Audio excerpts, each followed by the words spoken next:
ہمارا رب سچ کہتا ہے، فرمائے کہ ابراہیم کھانا چھوڑ، پہلے میرا رشتہ اس رب کائنات کے ساتھ جوڑ دو جس نے تمہیں یہ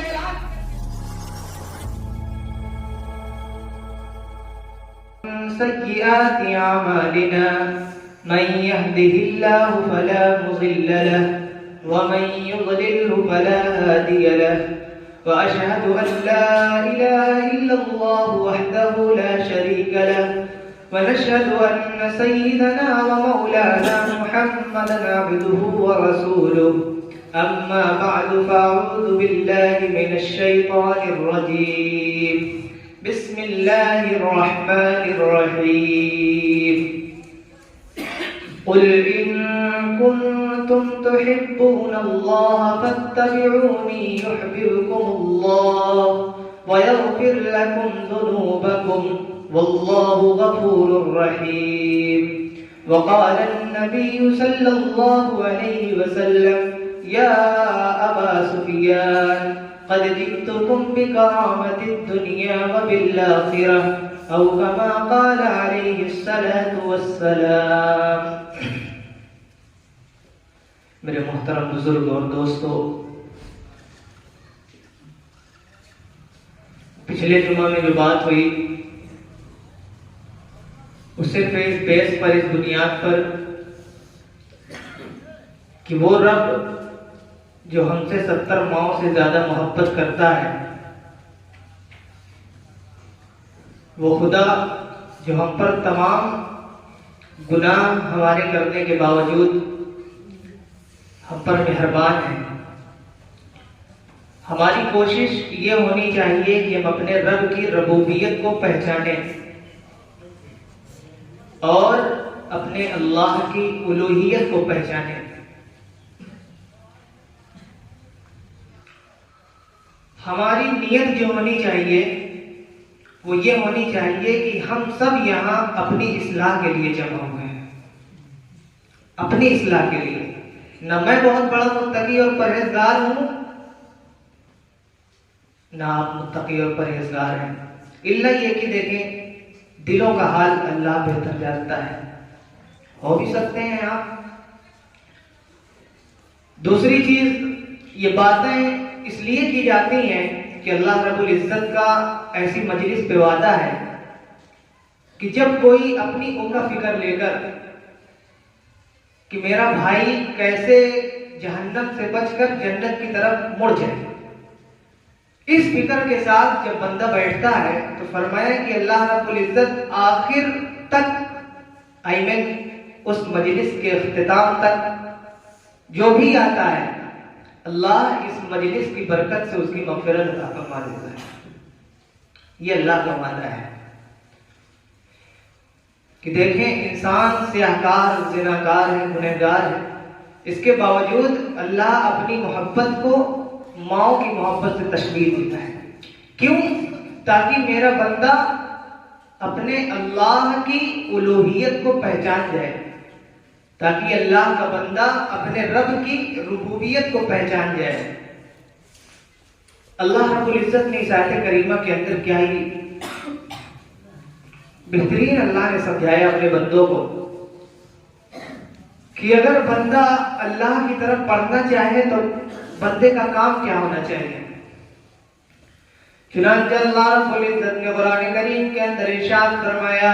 قل ان کنتم تحبون اللہ فاتبعونی یحببکم اللہ، کہ نبی میرے بندوں سے فرما دیجئے کہ اگر آپ اللہ سے محبت کرنا چاہتے ہیں، آپ اللہ کی طرف بڑھنا چاہتے ہیں، آپ اللہ کی محبت کو اپنے دلوں کے اندر بسانا چاہتے ہیں، تو اے نبی میرے ان محبوب بندوں سے بتا دیجئے، ان بندوں سے بتا دیجئے جن کے دلوں میں ایمان ہے، جنہوں نے کلمہ لا الہ الا اللہ کا ورد کیا ہے، جو مسلمان ہیں، حقیقی معنوں میں مومن ہیں۔ اے نبی آپ میرے ان بندوں کے سامنے یہ اعلان کر دیجئے کہ اگر تم چاہتے ہو کہ اللہ تم سے محبت کرے تو تمہارے لیے شرط یہ ہے، تمہارے لیے ضروری یہ ہے کہ تم اسے ایک نبی کی اتباع کرو، اس اللہ کے رسول کی اتباع کرو جس نبی کو اللہ نے تمہارے لیے بھیجا، جو نبی تمہیں گمراہیوں کی طرف سے نکال کر ایک اللہ کی طرف جوڑنے کے لیے دنیا کے اندر تشریف لائے۔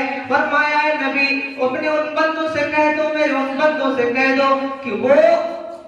میری اتباع کریں۔ اللہ کے نبی فرما رہا ہے کہ وہ میری اتباع کریں۔ فرمائے کہ اے میرے بندو،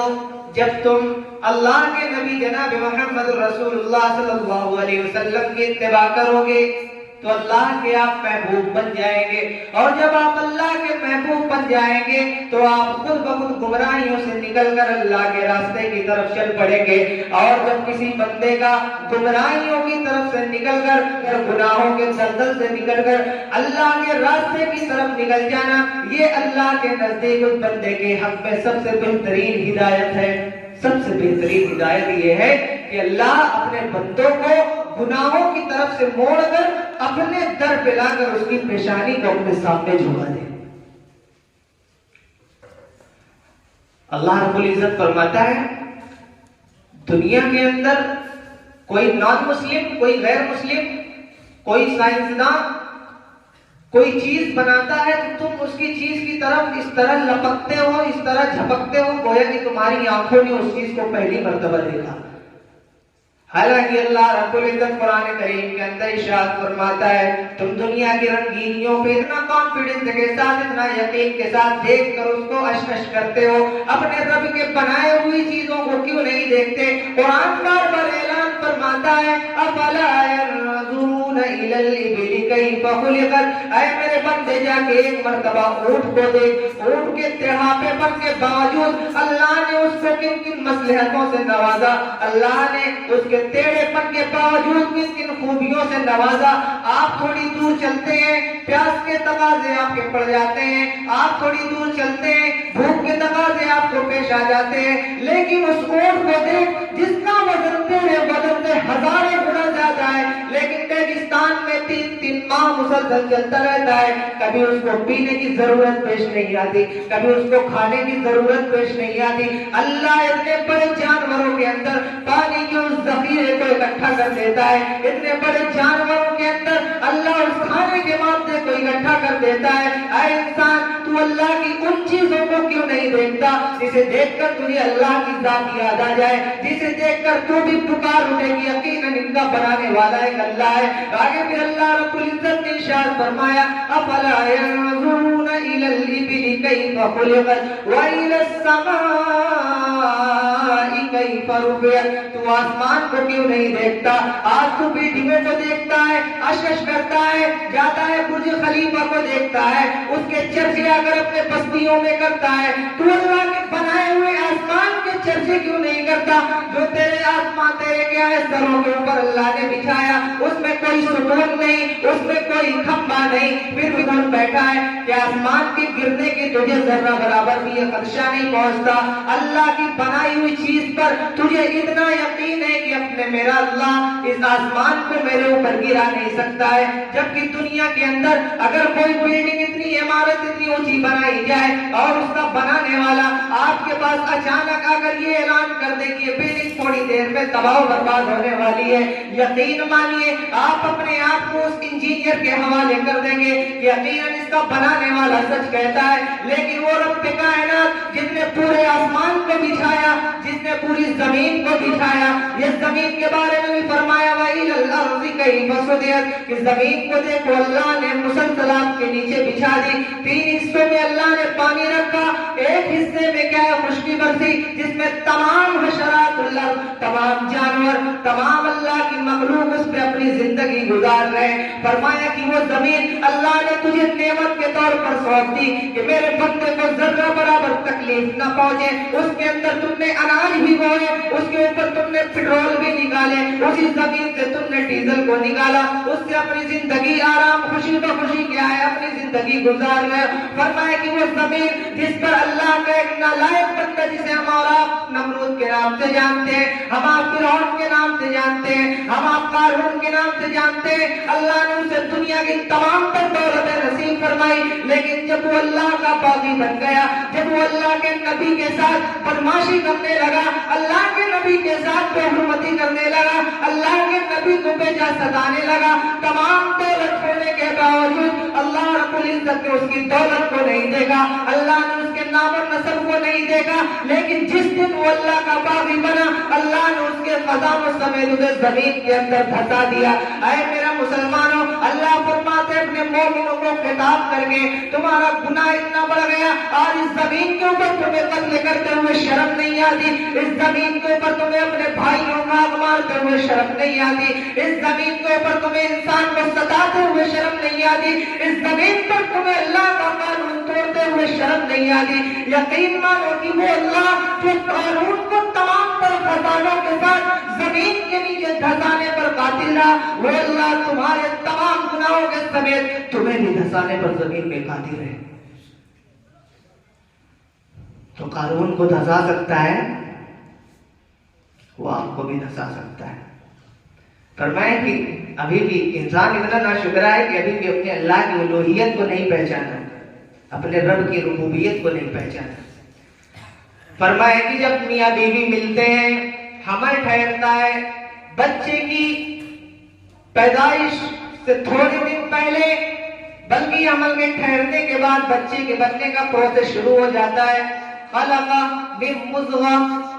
اس کے بعد گوشت کا ٹکڑا تیار ہوتا ہے، اس کے بعد آنکھیں تیار ہوتی ہیں، کان تیار ہوتے ہیں، سر تیار ہوتے ہیں، بال تیار ہوتے ہیں، پیر تیار ہوتے ہیں۔ اس کے بعد اللہ رب العزت اس بچے کو اپنی حفاظت میں اس دنیا کے اندر لاتا ہے۔ فرمایا اس کے پاس ہاتھ تو ہوتے ہیں لیکن اسے پکڑنے کی صلاحیت نہیں ہوتی، اس کی آنکھیں تو ہوتی ہیں لیکن دیکھنے کی صلاحیت نہیں ہوتی، اس کے پاس دماغ تو ہوتا ہے لیکن سوچنے اور سمجھنے اور پہچاننے کی صلاحیت نہیں ہوتی۔ اللہ رب العزت فرماتا ہے دیکھ تو اپنے بچپن کو، جب تک کہ تو 5 سال 8 سال یہاں تک کہ 50 سال کا ہو جاتا ہے، تیرے مادر آغوش سے لے کر جب تجھے کوئی دیکھنے والا نہیں تھا، ماں کے پیٹ کے اندر اندھیری کوٹری میں تو پڑا تھا، اللہ رب العزت اس کوٹری میں تیرے پانی کا انتظام کرتا تھا، اللہ رب العزت ماں کے پیٹ میں تیرے کھانے کا انتظام کرتا تھا، اور آج جب تو اس دنیا کے اندر اللہ نے تجھے پوری حفاظت کے ساتھ اس دنیا کے اندر مبعوث فرما دیا، اس دنیا کے اندر لایا، اب دیکھ تو اپنے اللہ کو کہ جس وقت تو کچھ بھی نہیں تھا، تو محض گوشت کا ٹکڑا تھا، آج تم مکمل انسان کی شکل اختیار کر لی ہے، اور تجھے اللہ نے زمین پر لا کر تجھے اپنے پیروں پر کھڑا کر دیا۔ اللہ رب العزت فرماتا ہے بتا کہ تیرے ماں کے پیٹ سے لے کر اس دنیا میں آنے تک تیرے اللہ کے علاوہ تیرے اللہ کے علاوہ تیرے پیچھے کس کا ہاتھ تھا؟ دکھائیں ہم مادر آغوش سے لے کر آپ کی پیدائش تک کسی بندے پر کے کربلا والے بابا کا ہاتھ رہا ہو؟ اللہ یہی تو سمجھا رہا ہے۔ میری بات کسی شاعر نے کیا خوب کہا، حقیقت کروں گا بیاں دوستو چاہے کٹ جائے میری زباں دوستو، جس زمین پر نبوت کی توہین ہو گر پڑے آسمانہ کہیں دوستو۔ کسی کو بری لگنے دیں، حق بات زمانے کو بری لگتی ہے، اور صاف کہہ دو تو کلیجے پہ چھری لگتی ہے۔ فرمایا کہ اپنی پیدائش سے لے کر جب تک تو چل نہیں پڑا، جب تک بتا کہ تیرے رب کے علاوہ کون سے بابا کا ہاتھ تھا تیرے پیدائش کے پیچھے۔ نہ کسی کلیر والے بابا کا ذکر آیا، نہ کسی اجمیر والے بابا کا ذکر آیا، نہ کسی آپ کے بندھے والے بابا کا ذکر آیا۔ میں یہ بات اپنی طرف سے نہیں کہتا ہوں، اللہ کے نبی صلی اللہ علیہ وسلم نے ارشاد فرمایا، عن ابن عباس رضی اللہ تعالی عنہما قال قال رسول اللہ صلی اللہ علیہ وسلم لعن رسول اللہ صلی اللہ علیہ وسلم زائرات القبور لنتخذن علیہا المساجد والسرج۔ حضرت ابن عباس رضی اللہ عنہما سے روایت ہے کہ نبی اکرم صلی اللہ علیہ وسلم نے ارشاد فرمایا کہ اللہ کے نبی نے زائرات القبور، قبروں کی زیارت کرنے والی عورتوں، لنتخذن علیہا المساجد، اور قبروں کو مسجد بنانے والی یعنی ان کے پیچھے اپنے ماتھے کو ٹیکنے والی، قبروں اور مزاروں پر سجدہ کرنے والی، لنتخذن علیہا المساجد والسرج، اور وہاں پر چراغ یعنی چراغ جلانے والوں پر اللہ کے نبی صلی اللہ علیہ وسلم نے لعنت فرمائی۔ رواہ ابی داؤد والنسائی والترمذی، 3 حدیث اس کا ذکر ہے، آپ جا کے دیکھ لیجیے کہ میں نہیں کہتا یہاں تو ادھر مٹی چڑھایا ادھر پھٹ سے پھلوا مارا، پھٹ سے اگربتی لگائی اور منع کر دو تو ہم برے بھی ہیں۔ ایک یہ کہ ان کو دلدل سے نکال کر اللہ کی طرف موڑو اور ان کی نگاہ میں برے بھی بن جاتے ہیں۔ فلانے مولانا پتہ نہیں کون 24 دیوبندی ہیں، اگربتی کا نہیں جلاوا دیتے، پتہ نہیں کیا ہوئی ہے۔ مولانا فاروق صاحب کھڑے رہے کچھ نہیں گئے، ان سے بڑے ہی مولانا بنے لاگے۔ مولانا فاروق صاحب کھڑے رہے کچھ نہیں گئے، ابھی کل کے مولانا ہم کا اگربتی لگوائے تو منع کرتے ہیں۔ عزیزان محترم، بات تو یہیں سے بگڑی نا کہ ہم نے بڑوں کو سامنے رکھا، قرآن و حدیث کو چھوڑ دیا۔ جب ضرورت پڑے کہ ہم گمراہ ہو رہے ہیں، بھٹک رہے ہیں، ہمیں چاہیے کہ ہم قرآن اور حدیث کا سہارا لیں۔ اللہ رب العزت نے قرآن کریم کے اندر ارشاد فرمایا کہ اب تو بڑا ہو گیا، اس کے بعد بھی دیکھ کہ تیرا اللہ اگر بارش برساتا ہے تو وہ یہودیوں کے لیے بھی برساتا ہے، وہ نصرانیوں کے لیے بھی برساتا ہے، وہ غیر مسلم کے لیے بھی برساتا ہے، وہ مسلمان کے لیے برساتا ہے۔ لیکن آج ہمارا حال یہ ہے کہ اگر ہم اپنے گھر میں شادی کرتے ہیں، اگر کوئی ہمارا ایسا دشمن ہے جس نے پیٹھ پیچھے انگلی اٹھائی تھی تو کہتے ہیں پہلی فرصت میں کے نام کاٹ دے، پہلی فرصت میں کاٹ دے۔ کہاں کہاں اللہ کیسے کیسے اپنے بندوں کو سمجھاتا ہے۔ اللہ رب العزت ارشاد فرماتا ہے کہ تیرا رب وہ ہے، میں یہی کہنا چاہتا ہوں کہ اپنے اللہ کی الوہیت کو پہچانو، اپنے رب کی ربوبیت کو پہچانو۔ وہ اللہ چیخ کر یہ اعلان کر رہا ہے، پکار رہا ہے کہ وہ رب العالمین جو موسیٰ کو اگر کھانا کھلا رہا ہے تو وہ قارون کو بھی کھانا کھلا رہا ہے، وہ فرعون کو بھی کھانا کھلا رہا ہے، جو اگر ابراہیم کو کھانا کھلا رہا ہے تو نمرود کو بھی کھانا کھلا رہا ہے۔ وہ رب العالمین جو ابھی جناب محمد رسول اللہ صلی اللہ علیہ وسلم کو غذائیں کھلا رہا ہے تو وہی اللہ کے نبی جناب محمد رسول اللہ صلی اللہ علیہ وسلم کے دشمن ابو جہل ابو لہب کو بھی غذائیں کھلا رہا ہے۔ رب العالمین جب اپنے پیغمبروں کے دشمن کو کھانا کھلا رہا ہے تو ہماری اور آپ کی یہ کہاں سے یہ ہمارا اور آپ کا یہ فرض بنا کہ ہم اپنے دشمن کو کیا ہے اس کی غذاؤں سے محروم کرتے ہیں۔ معلوم کیا چلا کہ ہمارا جو دسترخوان ہوتا ہے، ہمارے گھر کے اندر جو غذائیں آتی ہیں جو ہم کھاتے ہیں، یہ ہم ایک ذریعہ ہے کھلانے والی ذات اللہ کی ہے۔ حضرت ابراہیم علیہ السلام کا معمول تھا کہ وہ دسترخوان پر کبھی اکیلے کھانا نہیں کھاتے تھے، جب وہ کھانے کے لیے بیٹھتے تھے تو کسی نہ کسی مہمان کو تلاش کرتے تھے۔ اگر کوئی مہمان انہیں مل جاتا تو اسے بلا کر لاتے اور اپنے دسترخوان پر بٹھا کر اس کے ساتھ کھانا تناول فرماتے تھے۔ ایک مرتبہ کا ذکر ہے، حضرت ابراہیم علیہ السلام کھانے کے لیے بیٹھے، بھوک کی شدت سے دیکھا کہ کوئی مہمان نہیں، ان کا دل نے یہ گوارا نہیں کیا کہ ابراہیم تو اکیلے کھانا کھا لے۔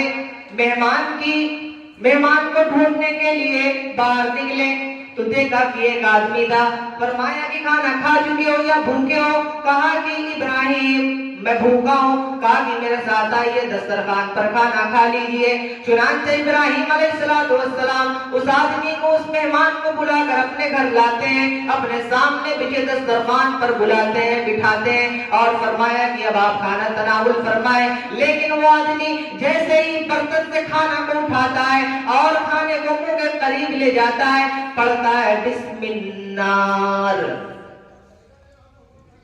بسم اللہ نہیں، بسم النار، آگ کے نام سے شروع کرتا ہوں۔ کون تھا وہ؟ مجوسی۔ مجوسی آگ کی پوجا کرتے ہیں۔ ابراہیم علیہ السلام نے کہا تب بڈھا کہیں گا آگ کا نام لے کے ہمارے سامنے کھانا کھا رہا ہے، پکڑ لیا، کہا جب تک تو بسم اللہ نہیں کہے گا نہیں کھا سکتا۔ نبی کے پیغمبروں پر تو آگ کا نام لے رہا ہو، کھائے جا رہا ہے، یہی الفاظ کے رکھ بڈھے کہیں گے، اللہ کا نام لے کے کھانا کھا رہا ہے، آگ کا نام لے کے کھانا کھا رہا ہے۔ اس آدمی نے کہا کہ اے موسیٰ اگر تم مجھے کھانا کھلائے گا تب بھی میں اپنے رب کا نام لوں گا اور میں پڑھوں گا بسم اللہ، اور اگر میں بھوک کی شدت کی وجہ سے تیرے دسترخوان پر تڑپ تڑپ کر مر جاؤں تب بھی میں اپنے آگ سے منہ نہیں پھیر سکتا۔ اس کا ایمان یہ تھا، مر جاؤں گا گوارا ہے لیکن پڑھوں گا تو اپنے رب کا نام لوں گا بسم اللہ۔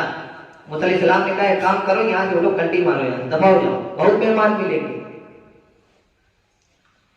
آتا ہے کتابوں میں کہ وہ مہمان وہاں سے جب چل پڑا 150-200 قدم آگے بڑھا ہوگا، اتنے میں اللہ رب العزت نے جبرائیل علیہ السلام کو بھیجا اور کہا کہ جا کے ابراہیم کو یہ بتا دے کہ وہ آدمی پورے 90 سال کا ہو گیا ہے اور 90 سال میں اس نے میرا نام ایک بھی مرتبہ نہیں لیا، اور اس 90 سال کی طویل مدت میں نے اسے کبھی بھوکا نہیں سلایا۔ آج ابراہیم جب وہ تیرے دسترخوان پر آیا تو تیرے دل کو یہ کیسے یہ بات آئی کہ تو اللہ کے اس بندے کو کہ جس اللہ نے اس کو 90 سال تک کھانے سے محروم نہیں کیا، آج تو نے ایک ہی وقت میں اس کو اپنے دسترخوان سے اٹھا کر بھیج دیا۔ اے جبرائیل جا کے ابراہیم کو بتا کہ اس مہمان کو اپنے دسترخوان پر بلائے اور اسے کہے کہ کھا، فرمائے چاہے وہ جس کا نام لے اس کو بلائے، اس مہمان کو کھانا کھلانا۔ اے ابراہیم یہ تیری ذمہ داری ہے۔ ابراہیم علیہ السلام دوڑے ہوئے جاتے ہیں، دیکھا کہ مشکل سے 100-200 قدم وہ آگے پہنچتا ہے، اس مہمان کو بلاتے ہیں،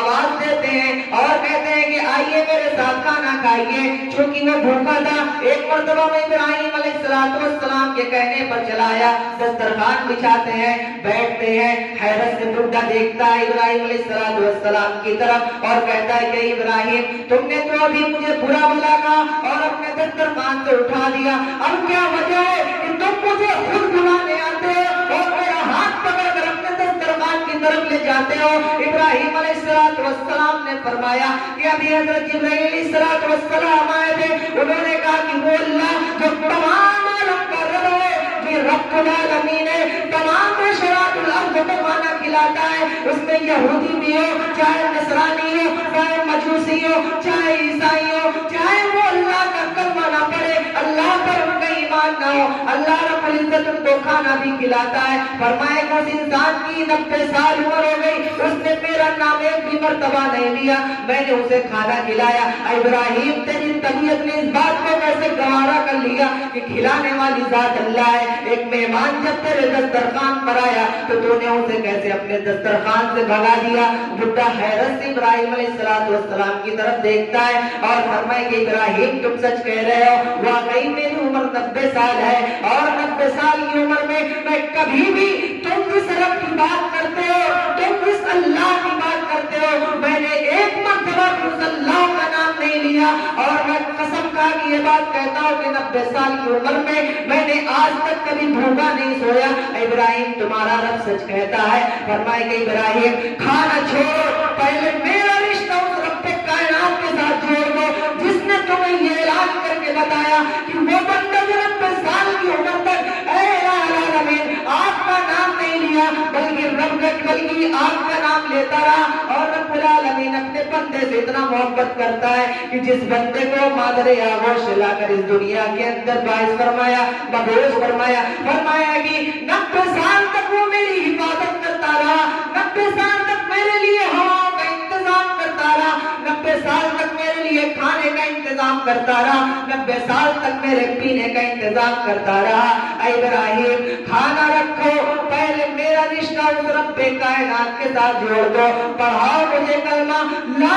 الہ الا اللہ، چیختا ہے اس پوری زمین میں گوارا نہیں کرتی ہے، چیختے چیختے اس کی جان اس کی بدن سے جدا ہو جاتی ہے۔ اللہ فرماتا ہے اس بندے سے میری محبت کی نشانی اس سے زیادہ کیا ہو سکتی ہے کہ 90 سال تک اس نے میرا نام نہیں لیا، لیکن جب اس کا خاتمہ ہو رہا ہے، جب اس کی جان نکل رہی ہے، اے ابراہیم میری محبت اس سے زیادہ کیا ہو سکتی ہے کہ میرا بندہ جب میری طرف آ رہا ہے، اس کی موت تو دیکھو، اس کی موت ایمان پر ہو رہی ہے۔ مسجد کے چکر لگانے سے جنت واجب نہیں ہوتی۔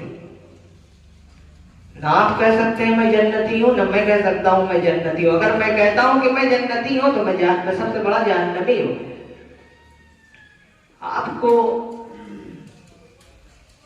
یہ حق نہیں کہ آپ اپنے آپ کو جنتی کہیں۔ فرمایا ہاں ایک علامت ہے۔ کیا علامت؟ جب آپ مرے تو آپ کا ایمان، آپ کا خاتمہ ایمان پر ہو، اور یہ بات مرنے والے کے علاوہ کوئی نہیں جانتا ہے، اللہ کو چھوڑ۔ پوری زندگی بندوں کو پریشان کرنے میں گزار دی کہ جب مرنے لگے تو فرمایا سورہ یاسین پڑھ دو اور جان آسانی سے نکل جائے گی۔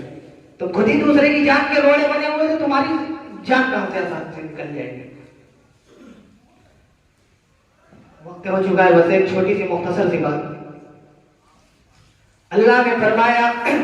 بندے کی زندگی میں صرف 2 چیز ہیں، بندہ کیسا بھی ہو۔ اب بھی میں وہی بات کر رہا ہوں کہ اپنے رب کی ربوبیت کو پہچانو، اپنے اللہ کی الوہیت کو پہچانو، اپنے رب کے قریب ہو جاؤ، دنیا سے مایوس ہونا چھوڑ دو۔ اللہ رب العزت نے ارشاد فرمایا میں نے جب تجھے بنانے کی شروعات کی، تیری بناوٹ کی اسٹارٹنگ کی، تو میں نے سب سے اوپر تیری پیشانی بنائی، تیری سب سے اوپر پیشانی بنائی۔ میں چاہتا تو تیری پیشانی کو پیر کے نیچے بھی رکھ سکتا تھا، میں چاہتا تو تیرے کان میں تیری ناک کی جگہ رکھ سکتا تھا، لیکن اے بندے میں نے تجھے اشرف المخلوقات کا لقب دیا، تجھے سب سے اونچی مخلوقات میں تیرا شمار کیا، تیری پیشانی کو سب سے اوپر بنایا۔ لہذا اے میرے بندے اب یہ تیری ذمہ داری ہے کہ جو اللہ نے تیری پیشانی کو سب سے اوپر رکھا، تیری یہ ذمہ داری ہے کہ اپنے سب سے اوپر والے حصے کو سب سے اوپر والے کے سامنے جھکا دے، سب سے اوپر والی پیشانی کو سب سے اوپر والے کے سامنے جھکا دے۔ اب دیکھیں کہ ہم جو برباد ہوئے ہیں نا، ہماری اہمیت نہیں ہے۔ ابے کون مسلمان ہے؟ چھوڑو ہٹاؤ، پیسہ نہیں دیں یہاں 4 دن ہوئے گا دکان والے کو، مسلمان ہے 10 مسلمان، ہمارے خودے پیسے مارے بیٹھے، تمہارے کا دے۔ معلوم کیا چلا؟ یہ جو ہماری ناک رگڑنے کی عادت ہے نا، اسی چیز نے ہمیں کیا ہے لوگوں کی نظر میں ذلیل بنا دیا ہے۔ اللہ نے فرمایا کہ میں نے تیرے جس حصے کو سب سے اوپر بنایا، جب اس کو سب سے اوپر والے کے سامنے تو جھکائے گا، تو سب سے اوپر والا جو عزتوں کا بادشاہ ہے وہ تجھے ایسے خزانے سے، اپنے خزانے سے عزت عطا فرمائے گا۔ فرمایا یا معز، اے عزت دینے والے، جب تو اپنے خزانے سے اپنے بندے کو عزت عطا کرتا ہے تو دنیا کے اندر کسی دولت مند کے اندر اتنی اوقات نہیں کہ جب اللہ رب العزت تمہیں عزت نوازے تو تم سے وہ عزت چھین لے۔ لیکن اگر دنیا والا تمہیں عزت دے گا، اگر آپ کو دنیا والا اٹھا سکتا ہے تو آپ کو گرا بھی سکتا ہے، لیکن اگر اللہ نے آپ کو اٹھایا تو دنیا کا کوئی آدمی آپ کو گرا نہیں سکتا۔ دوسرا فرمایا سب سے بڑی چیز حقوق اللہ، حقوق العباد۔ اللہ نے فرمایا انسان کی زندگی میں 2 ایسی چیزیں ہیں جس سے انسان نے کھونے کے باوجود بھی جہنمی ہے اور جہنم میں جانے کے جہنمی ہے، لیکن اگر اس کے حقوق العباد نہیں ہے تو اللہ رب العزت اس کو معاف کر سکتا ہے، اس کو معاف فرما کر جنت میں داخل کر سکتا ہے۔ فرمایا 1/4 کیا 1/4 فرمایا کہ اللہ اپنے حقوق کو تو معاف کر سکتا ہے لیکن بندوں کے حقوق کو معاف نہیں کر سکتا۔ اللہ کے حقوق میں سب سے امپورٹنٹ چیز کیا ہے؟ نماز۔ نماز is the best of worship۔ نماز عبادتوں میں سب سے بہترین عبادت ہے۔ اللہ کے نبی صلی اللہ علیہ وسلم نے ارشاد فرمایا نماز is the cooling of my eyes۔ نماز میرے آنکھوں کی ٹھنڈک ہے، اللہ کے نبی نے۔ لیکن اللہ رب العزت ارشاد فرماتا ہے اگر کوئی بندہ نماز کو ترک کر دے، نماز کو چھوڑ دے، خواہ وہ جان بوجھ کر ہی چھوڑے، تو میرا معاملہ ہے، اگر اس نے توبہ کیا تو میں اس کے گناہوں کے اس کی نمازوں کو چھوڑنے کو معاف کر سکتا ہوں، لیکن اگر اس نے میرے بندے کو ناک ستایا ہے، میرے بندوں پر ناحق ظلم کیا ہے، تو جب تک میرا بندہ اسے معاف نہیں کر دے گا تمہارے رب کو بھی یہ ادھیکار نہیں کہ اس کو معاف کر دے۔ عزیزان محترم، یہ آپ کے رب کی ربوبیت نہیں تو اور کیا ہے؟ کائنات کو بنایا لیکن آپ اللہ کے بندے کو ستا رہے ہیں۔ اللہ نے اپنے اوپر تو یہ ادھیکار ہٹا دیا کہ جب تک میرا بندہ نہیں معاف کرے گا جب تک تیرا رب بھی نہیں معاف فرما سکتا۔ فرمایا کہ حاجی حج کرنے جاتے ہیں، سب سے بہترین جو عبادت ہے گناہوں کو معاف کرنے کا وہ یہ ہے کہ جب حاجی حج کرنے جاتے ہیں، طواف کرتے ہیں، اللہ رب العزت کی تسبیح بیان فرماتے ہیں، نبی اکرم صلی اللہ علیہ وسلم پر درود و سلام بھیجتے ہیں، آپ علیہ الصلوۃ والسلام کی قبر مبارک، آپ علیہ الصلوۃ والسلام کی مزار مبارک کی زیارت کرتے ہیں، آپ علیہ الصلوۃ والسلام کی محبت ان کے دلوں کے اندر تازہ ہوتی ہے۔ طواف کرتے ہوئے جب لوگ دعائیں پڑھتے ہیں، طواف کرتے ہوئے لوگ جب اللہ کی تسبیح بیان کرتے ہیں، اس وقت انسان کا دل پھر ویسے ہی ہو جاتا ہے، انسان ویسے ہی ہوتا ہے جیسا کہ وہ بھی ابھی دھوبی کے گھاٹ سے آیا ہو۔ اللہ فرماتا ہے طواف کرنے کے بعد جس دن نمی تاریخ ہوتی ہے، فرشتہ آتا ہے آسمان سے، اعلان کرتا ہے کہ رب کائنات کے گنہگار بندو، تم نے جو بھی اللہ کے حقوق مارے ہیں، یاد رکھ کے میں اللہ کا حقوق کہہ رہا ہوں کہ تم نے جو بھی اللہ کے حقوق مارے، تم نے روزے چھوڑے، تم نے زکات نہیں دیا، تم نے کیا ہے تمہارے اوپر حج فرض تھا، تم نے اس سے پہلے حج نہیں کیا، تم نے نمازوں کو ترک کیا، لیکن آج آخری دن اللہ اپنے فرشتوں سے اعلان کرواتا ہے، جا کے میرے ان گنہگار بندوں کو یہ بتا دو کہ تمہارے رب نے اللہ کی طرف سے جو حقوق تھے، تم نے جو نمازیں چھوڑی تھی، تم نے جو روزے چھوڑے تھے، اللہ رب العزت فرماتا ہے اپنے فرشتوں سے کہ جا کے اعلان کر دو میں نے ان کے تمام گناہوں کو معاف فرما دیا۔ اے میرے بندو ان کو بتاؤ کہ اللہ فرماتا ہے کہ اے میرے بندو تم ویسے ہی ہو گئے جیسا کہ ایک میلا کچیلا کپڑا دھوبی کے گھاٹ پہ جاتا ہے، جب وہاں سے واپس آتا ہے تو اسی طرح شاف و شفاف ہو جاتا ہے۔ اے میرے بندوں کو یہ جا کے بتا دو فرشتوں کہ اللہ کے گنہگار بندو، اللہ نے تمہیں معاف فرما دیا، اللہ نے تمہیں ایسا کر دیا جیسا کہ ایک سفید کاغذ ہوتا ہے۔ اب اس سفید کاغذ پر جب تمہارا اپنی بستی میں جاؤ تو تم اللہ کے حقوق نہ مارنا، اس سفید کاغذ پر تم وہی چیز لکھنا جو اللہ کا حکم ہو، اس سادے کاغذ پر وہی لکھنا جو اللہ کی رسول کی تعلیم کہتی ہو، اس سادے کاغذ پر تم اپنی زندگی کے اس کہانی کو لکھنا، اس کہانی کو لکھنا جس کہانی کی اجازت تمہیں رب کائنات دیتا ہے۔ جا کے فرشتوں سے کہا کہ اعلان کر دو تم ایسے ہو گئے ہو جیسا کہ تم ابھی ابھی اپنی ماں کے پیٹ سے جنے گئے ہو، لیکن اے فرشتوں ان میں سے بعض بندے ایسے ہوں گے انہیں بھی جا کے بتا دو کہ اللہ کی طرف سے جو حقوق تھے اللہ نے معاف فرما دیا، لیکن اگر تم نے حج کرنے سے پہلے کسی بھائی کا قید زمین ہڑپ کر آئے ہو، حج کرنے سے پہلے تم کسی بھائی کو قتل کر کے آئے ہو، حج کرنے سے پہلے تم کسی کا کے مظلوم پر ظلم کر کے آئے ہو، حج کرنے سے پہلے تم کیا کسی بندے کو ستا کے آئے ہو، اللہ نے اپنے حقوق تو معاف فرما دیا، لیکن تمہارے حاجی ہونے کے باوجود، تمہارے طواف کرنے کے باوجود اللہ رب العزت کو بھی یہ ادھیکار نہیں۔ اللہ فرماتے فرشتے جا کے انہیں بتا دو کہ وہ گناہوں سے ابھی شاف و شفاف نہیں ہوئے ہیں، حج کو ان کا قبول ہو گیا لیکن گناہوں کے وہ معاف نہیں ہوئے جو انہوں نے ٹھوس میرے بندوں کو پہنچائی ہے۔ فرشتوں جا کے اعلان کر دو جب یہ اپنی بستی کو جائے، انہوں نے جس مظلوم پر ظلم کیا ہے جب تک کہ وہ مظلوم ان کے ظلم کو معاف نہ کر دے، جب تک کہ مقتول ان کے قتل کو معاف نہ کر دے، میرے بندے کو جو ناحق ستایا جب تک میرا بندہ اسے معاف نہ کر دے، اے فرشتوں جا کے اعلان کر دو کہ اللہ کے آگے تم بالکل ویسے نہیں ہو گئے جیسا کہ ایک بندہ ماں کی پیٹ سے جن کے آتا ہے۔ معلوم کیا چلا، حج بھی کر لیں آپ جو سب سے اہم رکن ہے، گناہ کے معاف کرنے کا ذریعہ ہے، لیکن اگر آپ اپنے بھائی کے قاتل ہیں، لیکن اگر آپ اپنی بہن پر ناحق قبضہ کرے ہیں، لیکن آپ کسی مقتول کے قاتل ہیں، آپ ایک حج نہیں ہزاروں حج کر لے، اللہ کے نزدیک آپ ایک مجرم ہیں۔ معلوم یہ چلا عزیزان محترم کہ ہمیں اللہ کے حقوق سے زیادہ بندوں کے حقوق پر نظر رکھنی چاہیے. جب ہمارا معاملہ اللہ کے بنائے ہوئے بندوں سے صاف رہے گا، جب ہمارے اخلاق ہمارے احسان اللہ کے بندوں کے ساتھ اچھے رہیں گے، تو یقین مانے کہ جس کا احسان، جس کے اخلاق اللہ کے بندے کے ساتھ اچھے ہوں، اس بندے کا اخلاق اللہ کے ساتھ اچھا ہوگا یا نہیں. اس انسان کا اللہ کے بندے کے ساتھ صحیح معاملہ ہوگا تو اللہ کے ساتھ بھی اس کا اچھا معاملہ ہوگا. بس وقت بہت ہو چکا. اللہ سے دعا کریں کہ اللہ میں صحیح کہنے سننے سے زیادہ عمل کی توفیق نصیب فرمائے. وما علینا الا البلاغ المبین.